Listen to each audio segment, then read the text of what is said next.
Olá pessoal, tudo bem com vocês? Nesta nossa aula vamos aprender aqui um assunto muito importante, onde ele trata dos monômios. Vamos primeiramente então aqui verificar a definição de monômios. Vamos à leitura? Expressão algébrica definida apenas pela multiplicação entre o coeficiente e a parte literal. Então repare que o monômio ele se trata, até pelo seu radical mono, que significa um, de um elemento apenas, tá bom? E aqui eu posso identificar pelo seguinte, eu tenho aqui no primeiro exemplo 4AB, eu tenho no segundo exemplo 10x ao quadrado. De acordo com a definição, reparem, esse monômio é representado pela multiplicação entre coeficiente e parte literal. Como eu te mostrei aqui também, reparem, nesse exemplo 4AB, o coeficiente é 4, a parte literal é referente ao AB. Isso quer dizer o seguinte, que o coeficiente sempre será um número, onde esse número ele estará sempre localizado à esquerda da parte literal, e a parte literal são as letras ou é a letra, dependendo da composição desse teu monômio, beleza? Então, embora não apareça, nós sabemos que aqui, entre números e letras, sempre existirá uma multiplicação. Isso quer dizer que, havendo essa multiplicação, então, aqui trata-se de apenas um elemento. Professor, de repente, então, como é que eu poderia ter mais de um elemento aqui? Simples. Se entre esses valores eu tivesse um sinal de adição, ou seja, eu tivesse, de repente, 4 mais AB, ou até mesmo um sinal de subtração, 4 menos AB.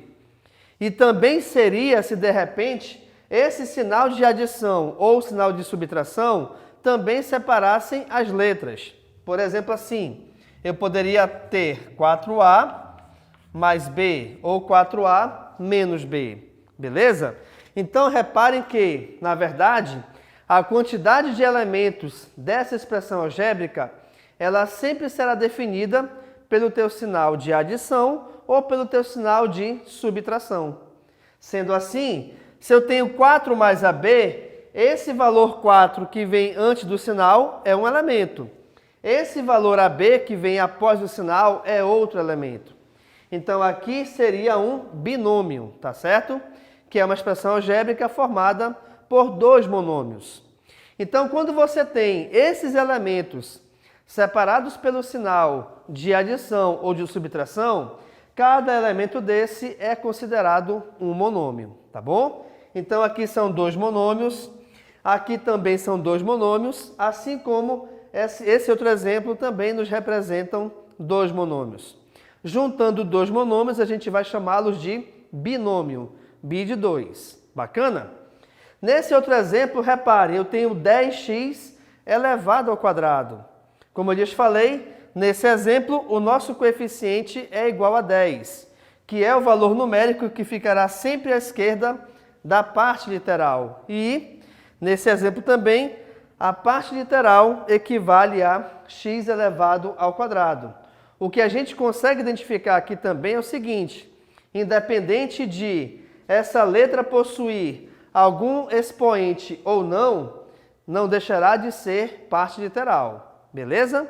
E de novo, como esse valor também ele não possui em sua composição sinal de adição ou sinal de subtração, logo então nós temos aqui um monômio. Bacana, pessoal? Vejam aqui a nossa observação. Todo número real é um monômio sem parte literal, ou seja, sem a letra. O que isso quer dizer? Simples. Suponhamos que eu tenha aqui o número 5. E aí, esse número 5, a gente pode chamá-lo de monômio. Assim como, de repente, também o número 7. E isso vale, essa ideia vale para qualquer valor numérico real.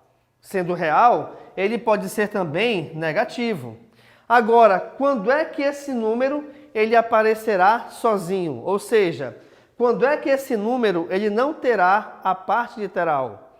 Quando, de repente, vamos supor, vou colocar aqui x e aqui y, a letra é o que menos importa aqui nesse caso, tá? Mas é quando a parte literal ela for elevada a zero. Por quê? Porque qualquer valor elevado a zero, tá? Ele sempre vale 1. E isso vale aqui para baixo também, ok? Então aqui, ó, ele vale 1. Sendo então, pessoal, esse valor, essa letra elevada a zero sendo igual a 1, aqui é como se eu tivesse 5 vezes 1, cujo resultado é igual a 5. Assim como eu tenho aqui menos 7 vezes 1, cujo resultado é igual a menos 7. O que a gente repara com isso aqui então, pessoal? Que um monômio, para ser monômio, ele pode ou não possuir parte literal, tá certo?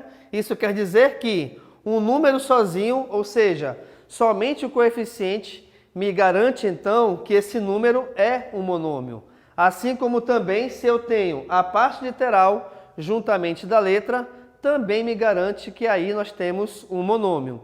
Uma outra dica também é o seguinte: vamos supor que de repente você tenha a letra sozinha. Então, por exemplo, eu tenho aqui x elevado ao cubo ou até mesmo um valor de AB.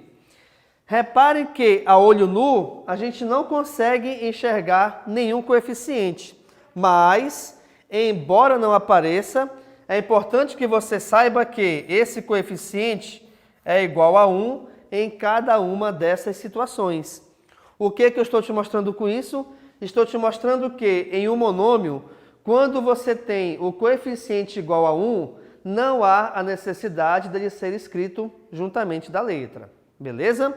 Então, se aqui é só x ao cubo, é porque é como se fosse 1x ao cubo. Só que o número 1, enquanto coeficiente, não tem a necessidade de ser escrito. Beleza, pessoal? Então, com isso, a gente finaliza a nossa aula de monômios, onde nós vimos, primeiramente, a definição de monômios, como a gente reconhece o coeficiente e também a sua parte literal, sendo que o coeficiente sempre é o número que acompanha as letras do lado esquerdo. E a parte literal trata única e exclusivamente das letras, tá certo? E além do mais, é fácil a gente reconhecer um monômio, pois um monômio, na sua composição, ele não possui, entre ela, sinais de adição ou sinais de subtração. E também nós vimos que um número sozinho, ele também é um exemplo de monômio. Ok, pessoal? Então, muito obrigado e tchau.